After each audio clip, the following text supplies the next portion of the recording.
World famous financial guru Dave Ramsey says, all debt is dumb. We disagree. Moving forward with the Dekker team. Moving forward together with the Dekker team. We are delighted that for over 35 years, we've been able to come alongside you, not only selling, buying, and investing over 3,117 times, coming alongside you to build your fun, build your fitness, build your finances, and even strengthen, heal, and flourish inside relationship. Yes. And you know what about that? Absolute rules can feel safe. Like an absolute rule of saying all debt is dumb, don't do it, can feel safe, but it often produces fragile outcomes or small outcomes. Or no outcome. And most people don't live long enough to not use leverage to do what they want to do in this world. And, Dave Ramsey is an amazing teacher. We've even facilitated his financial peace courses for churches. And we subscribe to 90% of what Dave Ramsey says, probably. Yeah, absolutely. And we've read most of his books and we've seen him live. We've even had a chance to meet him. So he's a great guy. And behind the scenes, the reason he uses infinitive statements that there is no good debt, there is only bad debt, that there's no such thing as using debt wisely, which is leverage. Mm-hmm. And it is risky if you do it wrong.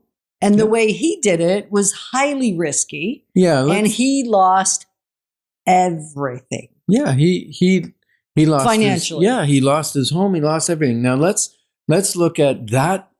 Prescription is for the US, okay?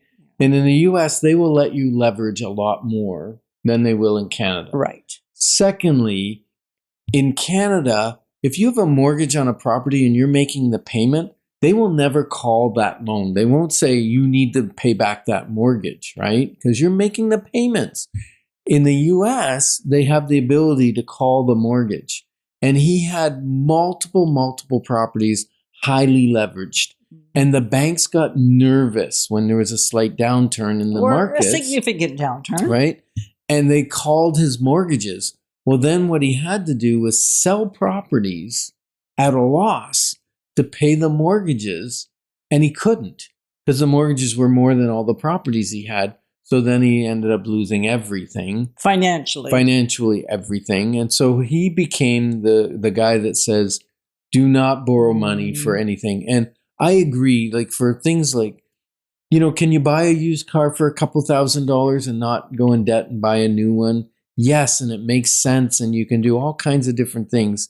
And even the Wealth Formula book, we parallel what he's saying about getting out of debt and not having consumer debt. And having an emergency fund and having money set aside so when an emergency happens financially, you don't have two emergencies, right? A financial and an emotional emergency. You're only dealing with it emotionally because it's never fun to spend money you hadn't planned on spending. Right. And if you have it sitting in your emergency fund, then you can just use that money, pay it off, rebuild it. And that's strategy. That's smart. We are proponents of that. We have done it for decades now. We didn't always do it, and we've done it for decades. We align on almost everything. And yet this definitive rule statement, like presented like a law.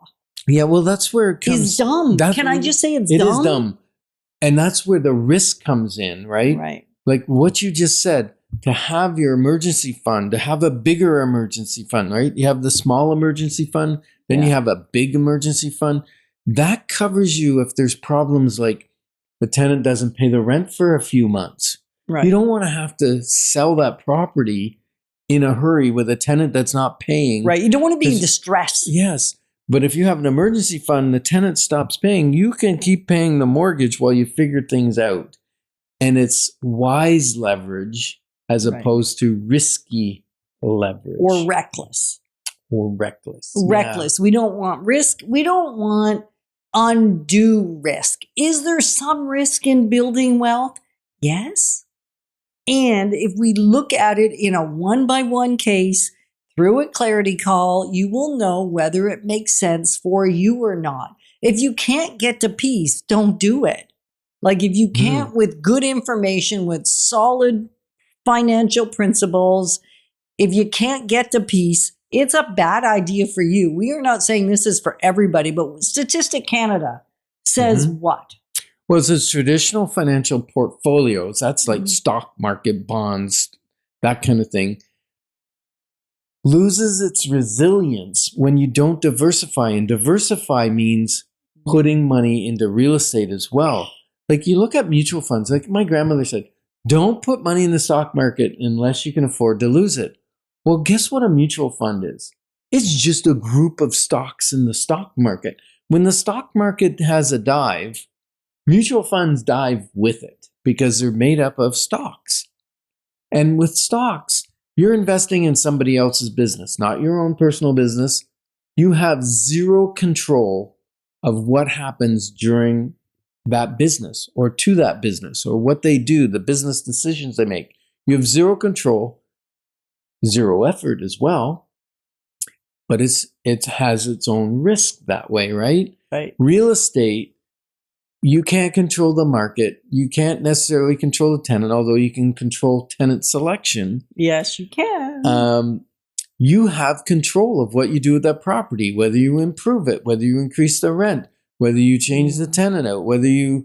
well, within rules. Within the rules, yes. Yeah. You have the decision whether you want to sell it, whether you want to keep it.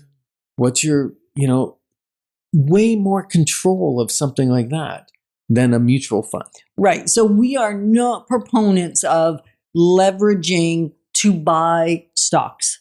We don't think it's a good idea. No, I've seen lots of people lose millions that way, leveraging to buy stocks which are volatile. Right. We're not saying take equity out of your house. The reason real estate is a unique conversation is because you're just moving equity from one piece of real estate to another piece of real estate. Yeah, it's kind of like, I say it's a shell game, right? Like, and just to explain what you said. Okay, you got to explain a shell game. Yeah, because the shell game where you move stuff around, but under a shell. Yeah, so literally. Your house is a shell or protection of your equity, right? Mm-hmm. So if you have $200,000 in equity in your home, let's say, that's accessible. Yeah, and then you move 100,000 of it. No, just equity. Okay. And you move 100,000 of it and you buy an investment property.